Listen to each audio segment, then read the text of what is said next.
My name's Liana West. I'm a rapid trauma recovery specialist.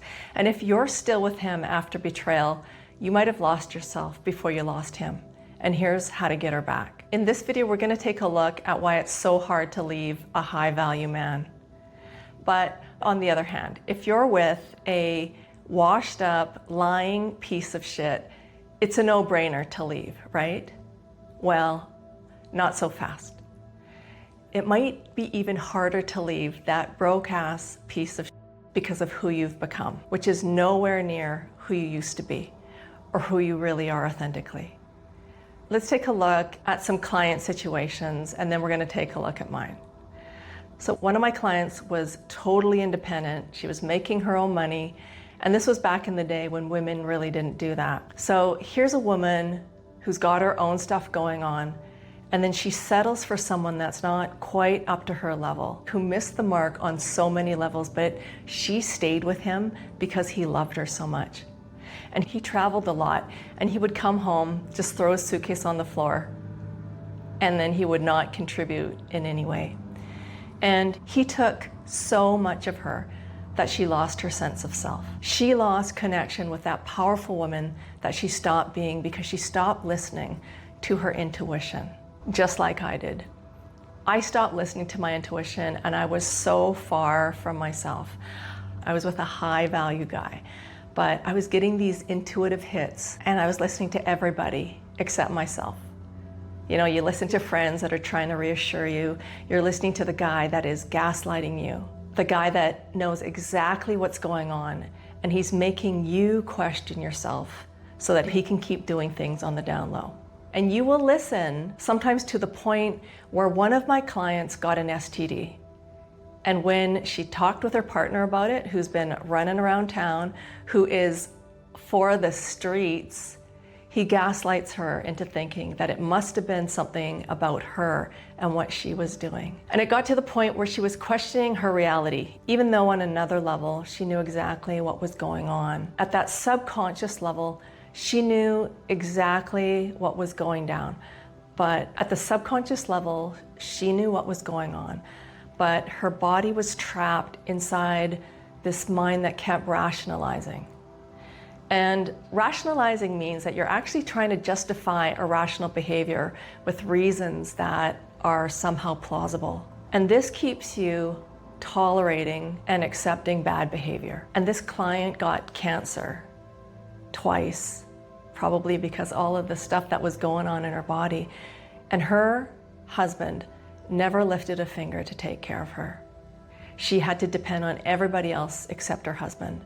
And that's how hard it is to leave a man that's a piece of that's for the streets. This is really how hard it is to leave a broke-ass piece of that doesn't lift a finger to help you even though you're going through cancer. And if you throw in emotional abuse and trauma bonding, because you don't know if he's going to be up or down, if he's going to feel good or bad, it will feel downright impossible to leave. So to leave a high-value man is even tougher because you get the vacations, you get the best hotels, you get the clothes, you get the shoes, you get the bag. But deep down inside, you know something's not quite right. You can feel it. And there's things that have just not been adding up. But because of this high-value man and the lifestyle, you're willing to accept that 2 + 2 = 5 because he's been gaslighting the out of you. So much so that you're not sure what's really going on, but deep down inside, you know something's not right. And this isn't because you're anxious or that you have an anxious attachment and you're all messed up from all the other relationships that you can't even think straight. I'm talking about when you have secure attachment. Sometimes secure attachment makes it even worse because you miss the red flags. Because when you have secure attachment, like I do, you just trust people. You are so secure within yourself. And this guy is coming across, tooting his own horn. He's calling himself high value, which a true high value man would never do, by the way. And he is confusing the out of you with behavior that doesn't match up to his words.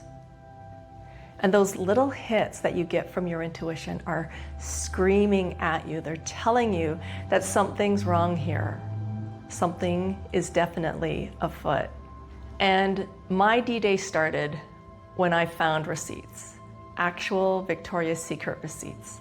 My ex had given me lingerie for Christmas, and I live in Canada, so it's freezing cold, and I didn't want lingerie. I wanted a fuzzy robe and some bunny slippers. One day, my intuition told me exactly where those receipts were.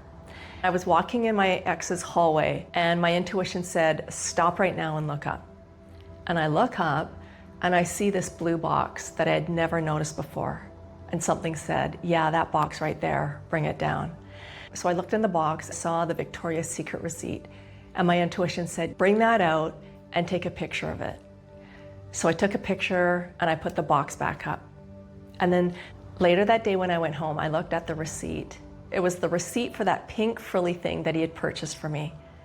But it also had that same pink thing in an extra small and a large, a big butt. And so if your first thought was like mine, oh, he must have made a mistake, because your conscious mind is trying to override what you know deep down in your heart. If you heard that voice like I did, that was your conscious mind trying to override what you actually know deep down inside. Because you know when you're making an online purchase, you know how much it's going to cost. You know that the order should be $100, not $300. And my ex had purchased so many things online. He knew what he was doing. And for me, that moment of realization, everything that was sus that I had brought up with him and he had gaslit me about, everything, every one of those things flashed through my mind like a little movie montage. And I knew that he was cheating. And everything made sense inside of this new context of he's cheating. Everything that I had questioned made sense now.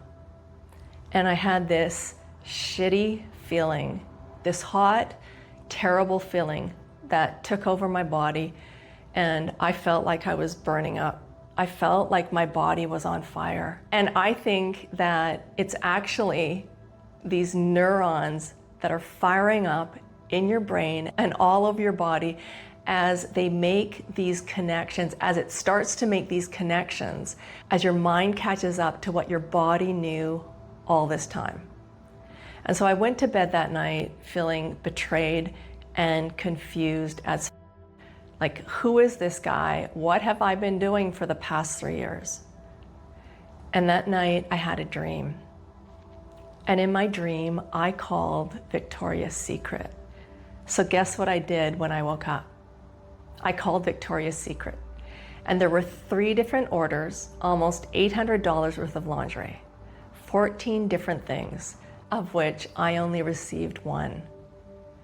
And this guy pretended that he was the most highly ethical person. And I don't really trust people like that. And now I know why. And because they come across as so ethical and holier than thou. And you've got to be crazy to think that about me. And how could you even think that? And they gaslight the out of you. And you're so confused that you don't even know who to believe anymore. And then one day you wake up and you find yourself so far away that you don't know if you can trust yourself anymore. You don't know who to trust. You're not sure if you can trust yourself anymore because you haven't been able to hear your own intuition. Okay, there's an empowered way to say all this, is that I allowed him to gaslight me, and I tolerated all this even though it was all so sus. And the moment that you realize that you have allowed this, then you get choice back. You get your power back. And that day, I decided that I wasn't going to tolerate it anymore. At the moment that you decide that you're not a victim anymore, you will realize that everything was always within your power. Even if you're like one of my trauma bonded clients who was in a super vulnerable position on a dating app before he was actually healed, and he was taken advantage of by a highly organized network of criminals that love bombed him, mirrored him, preyed on his vulnerabilities, and future faked his ass off. Here's the thing, as soon as you take responsibility for your part in all of this, just start with the smallest part that you can take responsibility for. In that moment, in that second, you will get your power back. And then you can begin to choose to start to listen to your own intuition and actually respond to what it's been trying to tell you all along. So when I was in this crisis, I would go to talk therapy because that's all I knew how to do. And so I was feeling bad and betrayed, and I had to go talk it out 3 times a week. Sometimes I even had to call the emergency hotline because my brain was on fire in that emotional part of my brain. And I just felt so emotional and distressed. My brain caught fire on D-Day, and then nothing works when your brain's on fire. Couples therapy is like trying to put out a fire by pouring gasoline on it. What I didn't realize was that talking about what's wrong and talking about the betrayal was reinforcing all of the distress in my brain.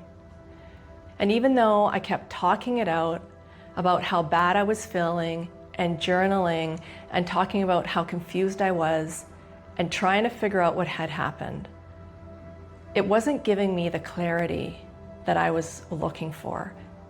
It wasn't helping me move on like I was hoping. And so more information wasn't really resolving those feelings in my body in the way that I wanted to feel so that I could actually move on. And somewhere around here is when my clients find me. After they've been doing the talk therapy, the meditation, the yoga, the deep breathing, all the things.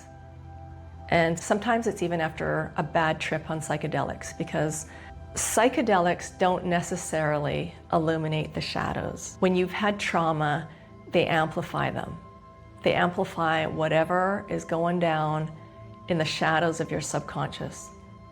And for people with trauma, sometimes those psychedelics make the shadows even darker. And one of my clients said that psychedelics are great until you get that one trip that's horrible. And this is when clients find me, when they're in the dark and all the things that they've been trying to do haven't been able to pull them out of those dark places. And through working with the subconscious, by connecting my clients with the superconscious, my clients get tuned in to their own intuition, and their intuition starts to show them things. Like one of my clients, when her husband's friend returned his laptop while he was away on work, and she found 5 years of messages to other women that confirmed what she already knew at the subconscious level. So if you want to rediscover who you really are, reconnect with your intuition so that you can trust yourself again, like this and subscribe. Put a heart emoji in the comments if this makes sense to you. If you're ready to work with your brain and get real clarity about how to move forward, I've dropped a link in the description, and let's connect on the next one.